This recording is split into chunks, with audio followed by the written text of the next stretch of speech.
After a bit of a break, F2 is Baku for round 4 of the 2023 season, racing in Baku, Azerbaijan. But before we get into it, let's see what other series got up to during the break and preview the first round of the F1 Academy season. Welcome to episode 9 of Formula Talk, hosted by me, Sophia. Hi. And joining me for the second time around is Philip Mathew from the Grip Strip podcast. Hi. Hey, what's going on, everybody? Perfect. Awesome. But before we start, we must thank our sponsors. BetOnline.ag is your number one source for all your basketball info, stats, and news and scores. Get the latest odds and lines, including the latest player reports, and for this year's pro basketball playoffs. BetOnline always has your sports information headquarters this season, as we have you covered in all sports wagering needs, from basketball to MLB to NHL hockey, right to UFC and boxing. BetOnline is the fastest and easiest way to get your betting info, including live betting options and your favorite casino and card games you can play right from your home. Head to the website today or use your mobile device to get in on all the action. Be sure to use our promo code BELIEVE, that is BLEAV, to receive your 50% welcome bonus on your first deposit. BetOnline, where the game starts. Please gamble responsibly. And again, if you've enjoyed this podcast and all the Grid Talk podcasts, we would love it if you could take 5 to leave us a 5-star rating on Spotify or a 5-star review on Apple Podcasts. And if you're one of the 72% of people who've not yet subscribed to this channel, please consider helping us out with a like, subscribe, share, or follow. So let's get into it. We're back. We're going Baku, but before that, we got to talk about testing. So F3 had back-to-back testings over two-day periods during this break, first taking place on the 13th and 14th of April, and that took place in Barcelona. So let's look into it. We had Trident's Gabriel Bortoleto, who went 2 for 2 as he topped both sessions on the day 1 in-season testing in Barcelona. In the morning session, the Brazilian took his turn at the top of the timing sheets during the final hour with a 1:27.221, beating Gregor Sassi and Dino Begovic just over 2 tenths. The championship leader continued this trend into the quieter afternoon, nailing a 1:28 even, just the edge ahead by 0.076 ahead of Gregor Sassi again and Franco Colapinto. Philip, how was the afternoon in Barcelona? Sounds like the people who have the momentum right now early in the season are continuing to show that within the testing after some time off. And I mean, it's not surprising. Bortoleto has been fast.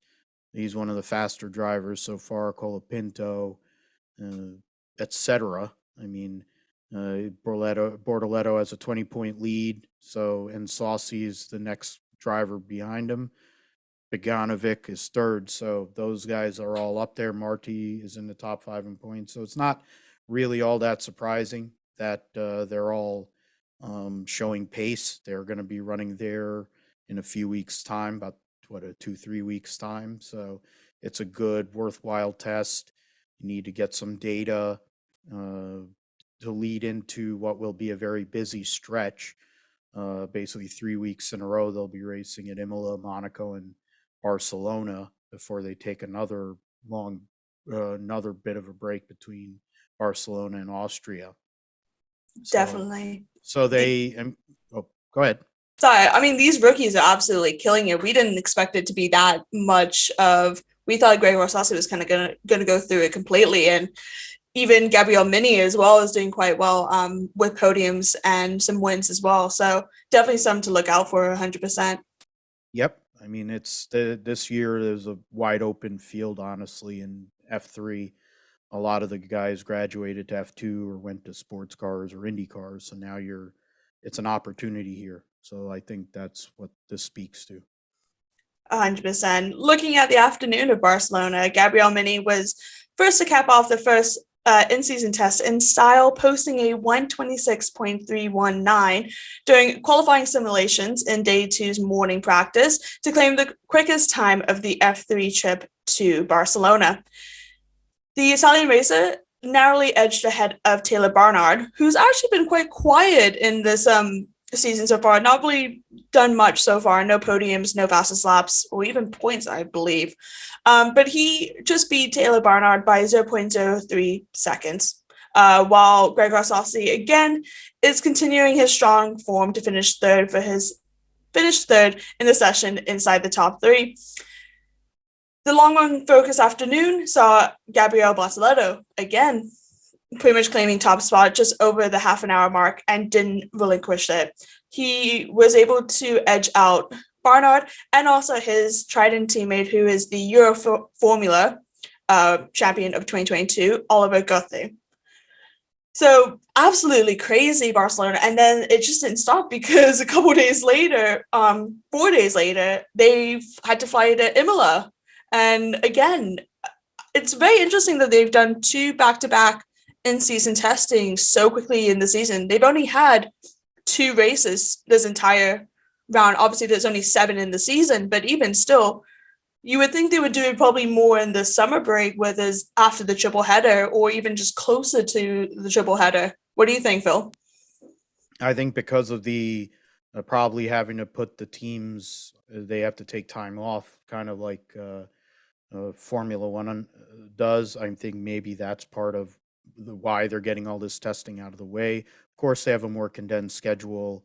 They end earlier, so trying to get them the experience now when they have a chance versus later in the year where a lot of things will be set, and going to 2 circuits where, of course, they're going to be racing at. So definitely data mining to see how the tires are, how your setups are, so you're not as far off when you get back to those tracks for those races. Definitely. I mean, I would see it just doing 1 testing and then a few rounds and then another testing. But as you said as well, it's probably because towards the end, like round 4 or 5, they're kind of pretty much set in stone on what they want to do. They don't want to try anything new. Also, the cost of everything as well. So makes sense. But again, 2 circuits too quickly, like 4 days apart. The cost of shipping everything must have been absolutely astonishing. But rounding up, looking about how the testing went for the second round, it was Nikita Bedrin who was the driver to beat on the opening day, running the second in-season test in Imola, leaving it late to claim the honors in both sessions. In the morning, dominated by qualifying simulations again, the Genza Motorsport driver was able to set a 1:31.445 in the final hour of the morning's running, with less than a tenth separated him from Paul Aaron and Gabriel Mini. However, there was a disrupted afternoon, which saw Bedrin put a 1:30.368 on the board in between the final 2 stoppages, becoming only the second driver to reach the 1:30 so far. He finished comfortably clear of Gabriele Bortoleto and Dino Begovic. Again, these names are coming up like crazy. And these are all rookies as well. Paul Aaron, Gabriel Mini, Gabriele Bortoleto, Dino Begovic, Nikita Bedrin. These guys are, mind you, obviously most of the grid is rookies, but even still, you assumed it would have been the more experienced drivers that kind of would run with these. I mean, testings, they can kind of go all out, and then we'll see how it is in the racing. But even the racing, they've been very good. Most of them have points. I think all of them have points, and a few podiums for some of them as well. Yeah, and it's kind of going, and we're thinning out the competition right now. It's more you're having this time off to go and do sim work, do fitness, but you've been out of the car, you have to get back to it, and it's speaking to their professionalism and what they're looking for, hopefully in their careers, that they're back right on pace, albeit, some of these teams are some of the better teams within the grid. You have to be on pace. You have to show potential. That's the only way. You can't really stay in F3 or F2 for long periods of time unless you just have a boatload of money. You have to have a goal of wanting to move forward if you really are hoping to do something. If you want to live in those series, that's your choice, but I don't think that's really all that great, but that's your choice. Yeah, definitely want to progress. And we see F3 drivers, F2 drivers go into other disciplines. Take Sebastian Montoya, who's racing in these support series, who's also doing with his dad racing, endurance racing. You have a few other ones who have done F4 as well in the different regional championships as well.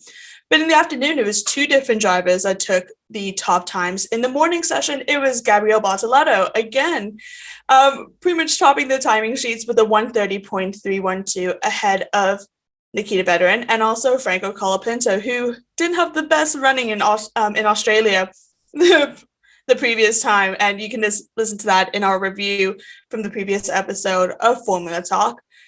However, topping the third session out of four, Veteran dominated the afternoon running virtually from the start to finish. Nobody could touch him. He was absolutely clocking time in the afternoon with a 1:31.536 around the Italian circuit ahead of his teammate, Taylor Barnard, and again, Gabriel Bartoletto. God, how many times am I going to say his name? But he's a great driver, obviously, top of the leaderboard. Obviously, it can all change, potentially. Who knows? But it's nice to see some of these guys doing quite well, and again, the rookies. So F3 won't be racing this weekend, primarily due to the sprint races that are taking place in F1 and the format of the new sprint races in F1. I feel like it would be a little bit too chaotic to have. You got F1 sprint, F2 sprint, F3, and then obviously on this track as well. It's one of my favorite tracks, and the crashes that could happen, the speed these guys are going, these rookies as well. We're going to see it in Monaco. I know that for sure. Definitely crashing, and with Baku being as high speed as it is, it's definitely not a good thing for those teams to be racing there. Figure there's gonna be plenty of carnage in the other two series. So yeah, and there was also other testing in another series, which we mentioned a few times, which is the F1 Academy, which also is previewing this weekend in Austria. But before we get into it, they completed testing in around April 18th, similar time to F3 on a 2-day structure in France at La Cassette, which is not the best track, I don't think, to test. It's quite obviously a boring track. They did pre-test in Barcelona previously as well, a couple weeks prior for their first rounds of testing and doing all the media and everything. But France, though, I would rather have tested it at a better track. I mean, they're going to be racing there as well. Yeah. And that track, before they decided to go back for the French Grand Prix, was a test track. That's what was part of the name when Bernie owned the track.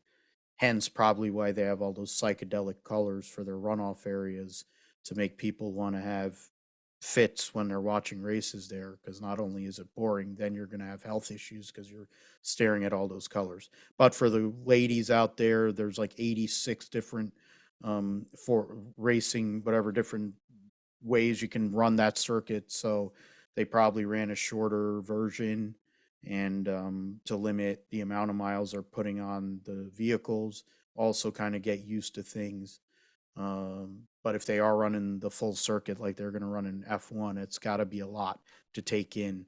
One of the first times you're jumping in a Formula 4 car, and running it at Ricard is definitely a track where you have to have full commitment, especially in certain parts of the track. Definitely. I mean, some of these drivers have raced in W Series, some of them have raced in F4, and even tested in F3. So it's been quite a decent one. But as this is pretty much their first experience in the car, well, they had first experience in Barcelona. The 15 drivers over the April break was able to clock over 1,000 laps despite an unexpected rain shower in the early afternoon on the first day of testing. Similar to F3 schedule, having a morning and afternoon, there was 3 different drivers that topped the 4 different sessions throughout the 2 days of testing. In the morning session, it was MP Motorsport Hamada Al-Kabasi. I'm so sorry if I have mispronounced it. Kabasi, yes. She was able to top the time with a 1:27.892, followed by former W Series driver Martia Garcia, who did a 1:27.894, which is very, very, very close. Absolutely close, actually. She races with Prema. Her teammate, Bianca Bestamente, was doing a 1:28.215. And I'll finish also with the top four. It was another Prema. So they could be the ones to watch out for. Yeah, I would say so because they're the team that always seems to be up there. F3 is proof of that for the last few years. Now you're bringing them into this new academy, and they have fast drivers, and I mean, especially in Marta Garcia, as somebody who I think is going to be one to watch throughout this entire season. Very experienced, strong head on her shoulders there. Someone that I think will advance and prove herself. And in the W series, there might have been some things that held her back relative to the likes of Jamie Chadwick. But I think now she's in the right team, right situation, and this is her time. So we'll see what happens with that once they start racing, of course. Yeah, I think she's definitely going to be one to beat. Actually, the sessions are quite different to F3. I do apologize. It's actually 4 different sessions, 2 morning and 2 afternoon. So session 2, it was Martia Garcia that was topping the time with a 126.772, followed by British driver Abby Pulling, who races for Rodian Carling. A little bit much of a bigger gap compared to the first session. And then Nira Marti, Spanish driver for Campos, finishing the top 3. In session 3, it was Abby Pulling taking the top time of a 127.047, followed by Lena Burr, which is a ART Grand Prix driver. And then, similar to her sister, I'll gonna pronounce this really Kabasi. Once we get more into the season, I'll start pronouncing some of these names a lot better. And please say in the comments how to pronounce it so I don't butcher them anymore. She finished the top 3. Rounding up the top 3 for session 3 for MP Motorsport. Session 4, the last session of the day. Abby Pulling again on top of the time for Carling with a 126.292, followed by Nira Marti for Campos and Martia Garcia rounding up the top 3. So again, 3 different drivers for the top times, with Abby taking 2 out of the 4. And that was the first day. God, that's a lot. That's a lot to do on the first day.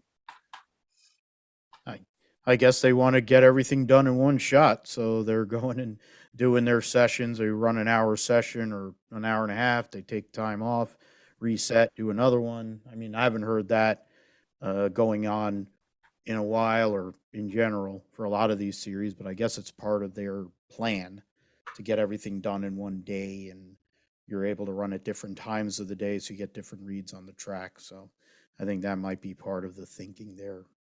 Yeah, definitely. I mean, looking at the second day, it's less time. There was actually less laps completed on the second day of the testing, with only just over 850 laps. So about 150 less compared to the first day. And again, 4 different sessions. So 3. Is it 3? Yeah. Oh, yeah, because it's a shorter one. I do prep. I preface this. I do prep before these podcasts, but sometimes it just slips.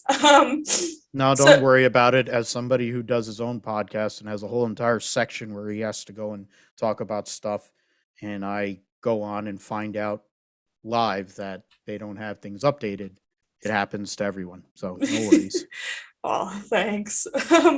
Going for session 1 of day 2, Martia Garcia took the fastest time of a 126.230, followed by Lena Burr as well for ART, and then Nira Marti for Campos, rounding up the top 3. Session 2, Abby Pulling, again, 2 out of 4 the previous day, top session 2 with a 126.163, followed by Martia Garcia for Prema. And Campos racing Lola Lofrenesi, I believe. Again, I'm gonna get better at these. Fossey, I guess. Yeah, it's French, a French driver. Fossey. Yeah, probably, yeah. It's the first time we're actually really discussing some of these drivers, because there's been so much going on in these last couple of episodes of Formula Talk, and we try to keep it under 45 minutes an episode. She was able to round the top 3. And then the final session of the day, Abby Pulling once again taking the top position, with Martia Garcia taking second, and Jessica Edgar, who is related to Johnny Edgar. However, they are not brother and sister. They are cousins. I thought so when I first read it, but they are cousins. I think learned that from you earlier too. So I think they actually had to like say in an article when they were announcing that it's literally that they are cousins, not siblings. But that would be quite cool having siblings racing around the same time. But she rounded up the top three for the final session.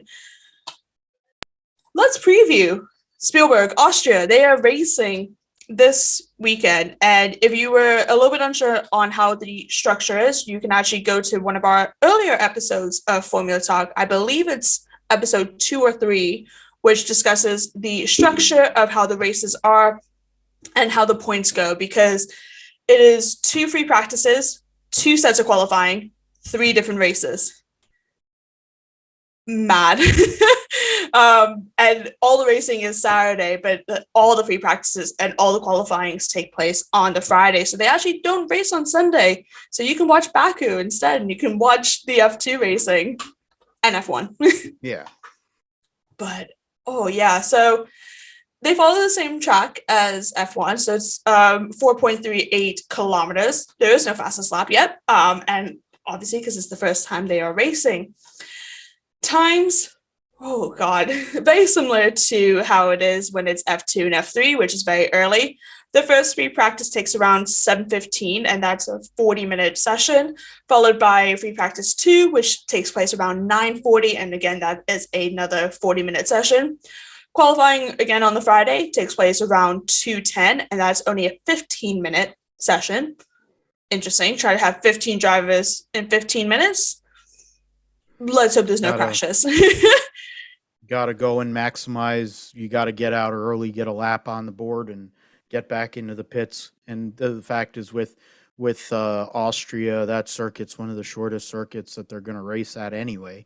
I mean, F1 basically is around a minute at that racetrack. That's right on the borderline for them. So I think in this case, these cars probably are 30, 40 seconds slower, but still you're wanting to get in, get your lap down so that you don't have to worry about red flags. Yeah, God forbid for red flags. That's going to be quite interesting deciding on what the FIA will do in that situation. And especially because obviously you got Baku on it the same weekend. Who's the race director, and who's obviously Susie Wolf, Toto Wolff's wife, and she was also part of team principal for Formula E for many years, and also working with Williams as well. We'll see how that goes as well, because again, this is the first time F1 Academy is racing, and we're still understanding a lot of it as well, because we're still trying to figure out how to watch it, because it coincides with a lot of the other racing, the Baku racing, and most of the calendar coincides with F1 racing, but at different tracks.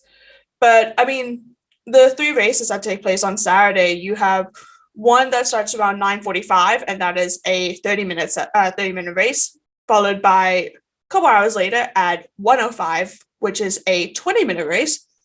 And then the final race on Saturday is a 30-minute race around 4:20, around that time for 40 minutes. And that's where most of the points do go on that. And again, you can listen to our previous episodes to figure out what the format is. We might discuss it a little bit more throughout the rest of the season for F1 Academy once more information kind of comes into play.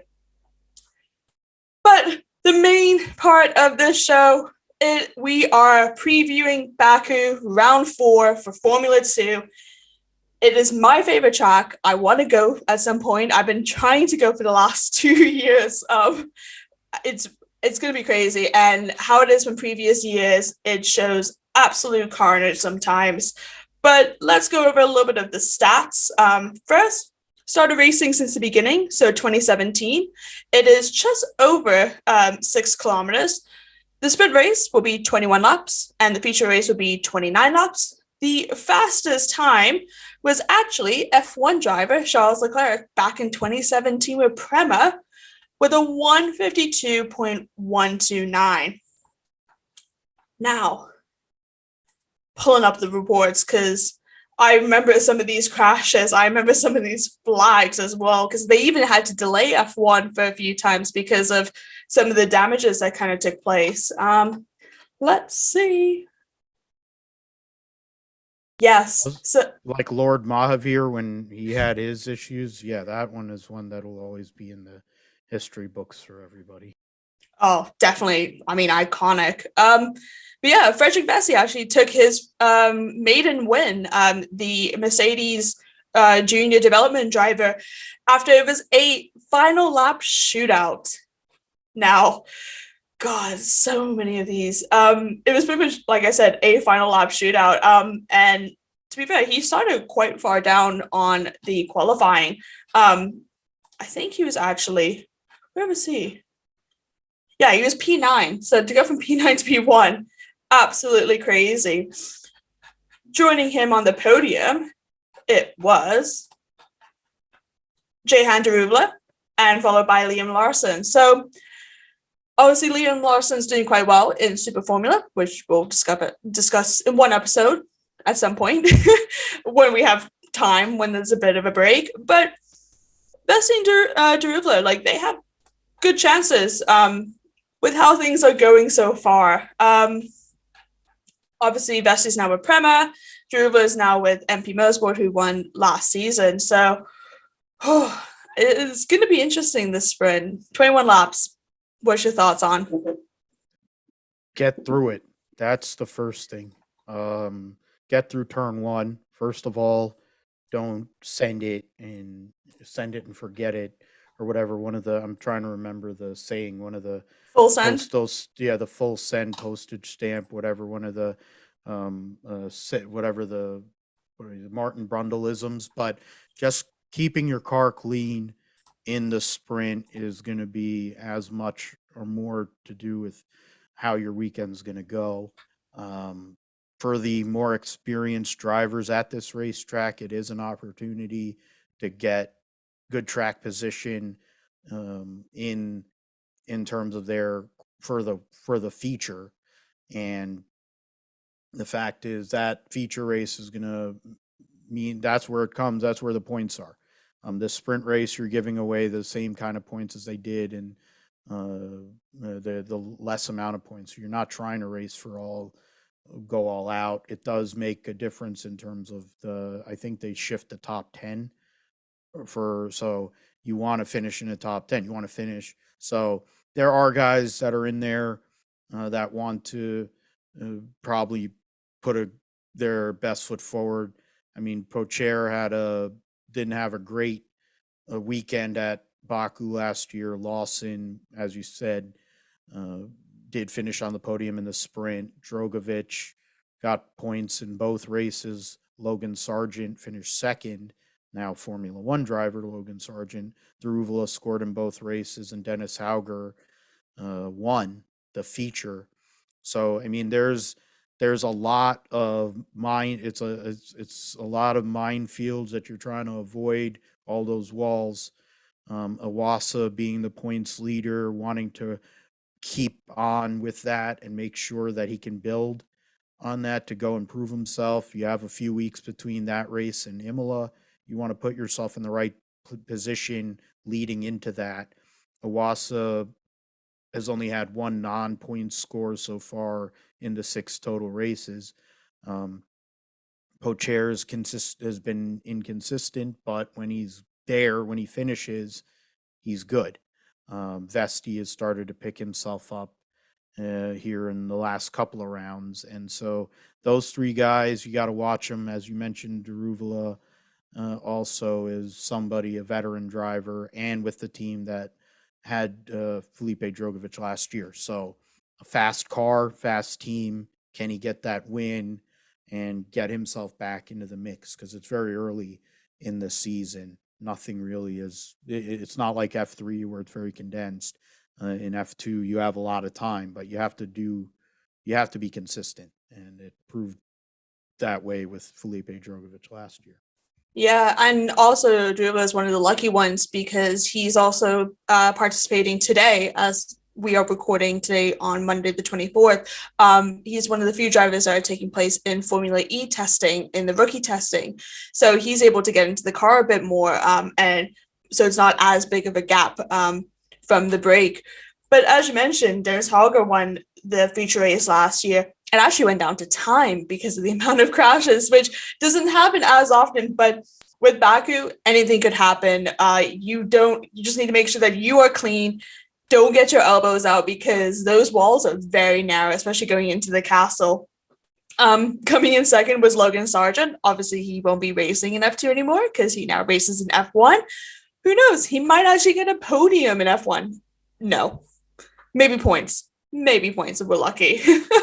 And then Felipe Drugovich rounded up the podium as well, finishing third. But yeah, let's make some predictions. It doesn't have to be for the sprint or the feature. It just means, what is your podium looking like, regardless if it's sprint or feature? For me, I would go. I feel like Jan Daruvla is gonna be on the podium somewhere. Kind of think it'll be second place. I would also put Awasa up there. I will say he'll finish third.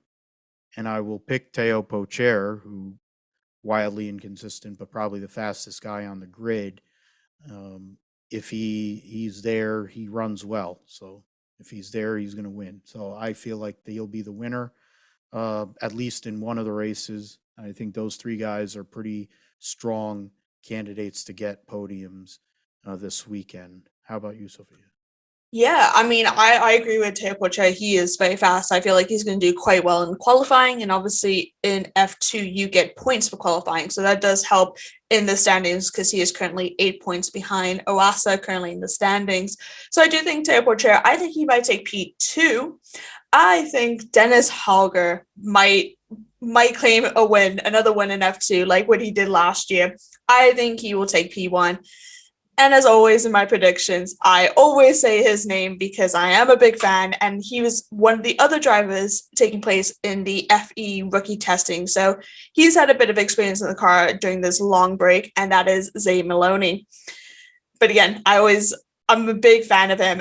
He's not had the best season-ish so far. He's done all right with some of the points and some good runnings, going from, I think it was like 16th to third, fourth, something like that, in previous rounds. So I think he will be someone to look out for. He is fast when he has the opportunity to be. So I think that's for sure my podium. Dennis, Pocher, and then Zane. What about bold? What do you think, Phil? Bold prediction. Oh, this is the fun one. Let's see. I'm going through. Yeah, that's definitely not going to happen. I can't do that. I think my bold pick, and it's fully Homer based, is Jack Crawford goes and has a double points score this weekend. He gets points in both races. The F3 graduate, F2 now, the American Red Bull Junior gets points in both races. I think he is a teammate of Iwasa, but then there's like so many Red Bull cars, I don't know who's in which team, or I can't keep track of it. So yeah, he's with High Tech with Isaac Hadashar, who is also another Red Bull. That's the thing with these cars, you can't tell. Big props to some of these commentators to know who's driving what, because they're all in the same cars. Yeah, because another team that's a double Red Bull is Zay Maloney and Enzo Fittipaldi as well. And Carlin. So, with the Carlin team. But fair enough, Jack Crawford, not the best season so far, but definitely could be one to watch. I think there will be 4 red flags in either race. And I'm not saying crashes, because it could be engine problems. It could be going off and anti-stalls and all that, which we've seen with Victor Martins a few times, once, and a few other drivers as well. So I think there'll be 4 red flags, either in the sprint or in the feature race. That'll affect the F1 race for sure because of the tight time schedule they have. Well, we don't even know the schedule because it still hasn't been announced what the qualifying schedule is. If there's 2 free practices or 1 free practice, they said it was going to be today, but as of nearly 8 o'clock UK time today on Monday, still nothing. We probably won't know until Wednesday, let's be honest. Like at midnight on Wednesday, so Thursday morning is probably when we would know what will happen. But yeah, I think that's it. There's so much more that we could cover. We've had Formula E, we've had rookie testing for Formula E, we've had IndyCar that's taking place, and IndyCar that's taking place this weekend in Alabama. It's the road to Indy, 100 days out from the Indy 500 as well for IndyCar, which we might do a special episode about that, given that there is former F2 drivers and previous F1 drivers in that sport. What else? GT was on. Endurance, obviously Sebastian Montoya, racing with his dad. Rally car, in Croatia. But so much that's going on over these last 3 weeks, which has kept us busy while we've been waiting for F1, F2, and F3 to return to our screens. But let's actually look at the time for Baku, because actually, I'm going to say it in Baku's time, which I feel like is I think it's 2 hours out from the UK, if I am not corrected. Let me double check. 3 hours behind the UK. So, right, this is going to be quick maths. On Friday's free practice, it is at 9:05, followed by qualifying that will be taking place at noon. And again, these are all subject to change, potentially, given how F1 is. And these times don't really actually get released until a couple of days before the race week even starts. Sprint race Saturday will take place at 12:15. And then the feature race, where all the points are for, will take place at 9:35. Bright and early in the morning, bank holiday weekend as well for us in the UK. So it's going to be a long weekend, and I'm absolutely excited. I've missed motorsport F1 content. I don't know how you felt. I've been almost rewatching races, which I don't do that, but I've had to, just because I've been that desperate.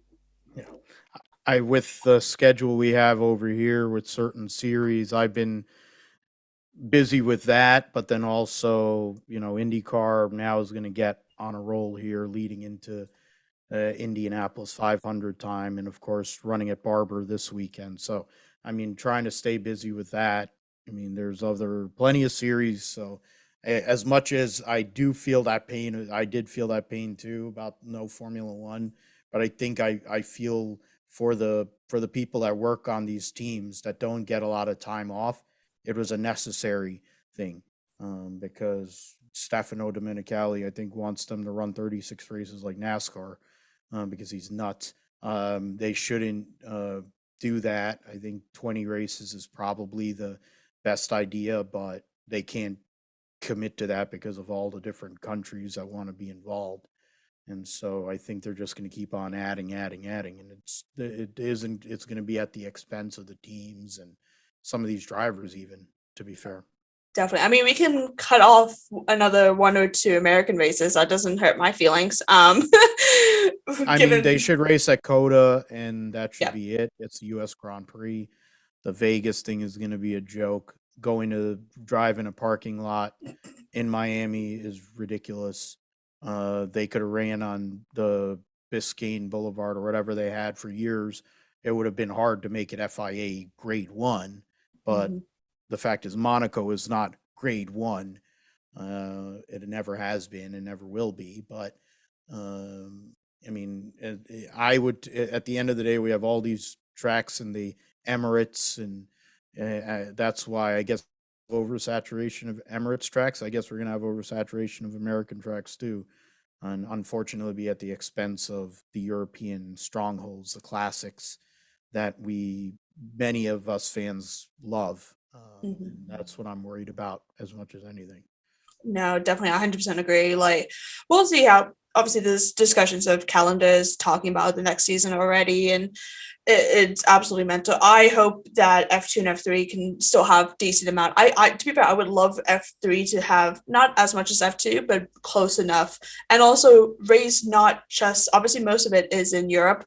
However, they are racing in Jeddah. Well, they did race in Jeddah and in Bahrain, and obviously Baku, which is part of the Asian countries, and then obviously continent, and then Melbourne in Australia. But I would love to see them go over to the States or Brazil, even going to Lagos or Mexico. Same with F2. F2 is very fortunate that they were able to do a double header not doubleheader, race in Bahrain and race in Melbourne as a bonus. And they have raced in Baku before, but that's to the extent. So we'll see. But that is episode 9 of Formula Talk. And just want to say thank you, Philip, for joining me. And where can we find you? Obviously, you're part of Grid Talk. You're on one of the panelists occasionally for a lot of the episodes, but you also do Grip Strip podcast. So where can we find that? Yeah, the Grip Strip podcast, you can find basically anywhere you have podcasts. We go over all things motorsports in terms of all F1, F2, F3. We'll be adding the Academy as well. Go over things of course, in the United States Motorsport Series, but world 2 wheels and 4 wheels. So there's plenty to talk about. We try to get it all in on our episodes. We go longer than the standard fare, so you kind of get an all-in-one perspective. You even get a sim perspective from my co-host Joshua Fine. So you can find us at Grip Strip Podcast on Grip Strip Pod on Twitter. You can find us Grip Strip Podcast on YouTube. You can find the Grip Strip Podcast on Podbean and my website philipgmathew.com, amongst other places. So thanks again, Sophia, for having me on here. It's a quite an undertaking talking about all these different series. We don't really get that elsewhere, so credit to you on that. Oh, thank you. I appreciate that. There's so much we could talk about, but a short period of time. Maybe we will do 2 episodes a week. Who knows if my work schedule allows it. But Formula Talk is available on YouTube, where episodes will be recorded live at some point. I say this every single episode. We are still in the process of doing this. It might be by the end of the season we actually go live for 1 episode. Who knows? But you can find us on Amazon Fire, Spotify, Google Podcasts, Apple Music, Verbal, and Pocket Cast.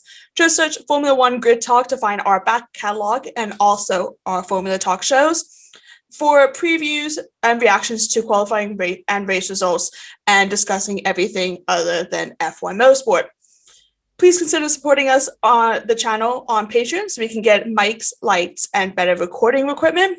And also make sure that you're subscribed so you're the first to know when each new weekly episode is released. We'll be back soon with plenty more content. We will be reviewing the Baku F2 race along with the F1 Academy and also previewing any other races that are taking place. Maybe even reviewing IndyCar if we have enough time. So thank you very much for listening to Formula Talk presented by Bet Online, and goodbye.